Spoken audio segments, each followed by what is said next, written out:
গ্রামীণ টেলিকমের শ্রমিক কর্মচারীদের কল্যাণ তহবিলের ২৫ কোটি ২২ লাখ টাকা আত্মসাতের অভিযোগে করা মামলায় জামিন পেয়েছেন নোবেলজয়ী অধ্যাপক ডক্টর মোহাম্মদ ইউনুস সহ ১৪ জন।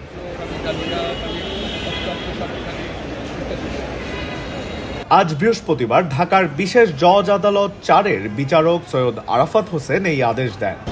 দুর্নীতি দমন কমিশন আমার বিরুদ্ধে অভিযোগ এনেছে দুর্নীতি, আমি জালিয়াতি করেছি, অর্থ আত্মসাৎ করেছি, অর্থ পাচার করেছি, বহু ভয়াবহ শব্দ আমার অপরাধ হিসেবে বলা হয়েছে। আপনারা আমাকে বহুদিন থেকে চিনছেন, এই অপরাধগুলো আমার গায়ে লাগানোর মতো অপরাধ কিনা এটা আপনারাই বিবেচনা করবেন। আগে যেরকম আপনারা বিবেচনা করেছেন, আমাকে বলা হয়েছে আমি সত্য, বহুবার বলা হয়েছে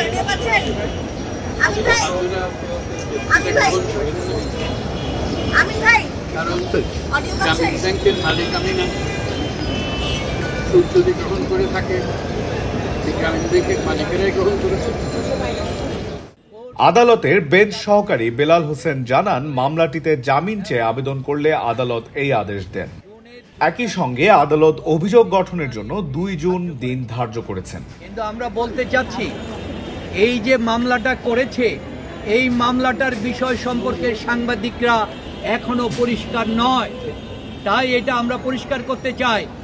এই মামলাটা করা হয়েছে, বলা হচ্ছে শ্রমিকদের ৫% লভ্যাংশ আমরা দেই নাই, এই জন্য ট্রেড ইউনিয়ন হাইকোর্টে একটা কোম্পানি কোর্টে মামলা করেছে, গ্রামীণ টেলিকমকে অবসান করে লিকুইডেটর নিয়োগ করে কোম্পানিকে সরকারের হাতে নিয়ে যাওয়া।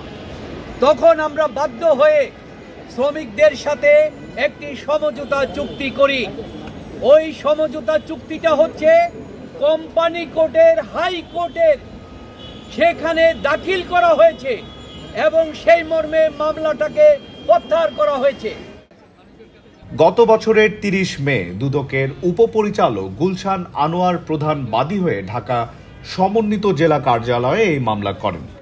দুদক গত ২৯ জানুয়ারি অভিযোগপত্র অনুমোদন করে।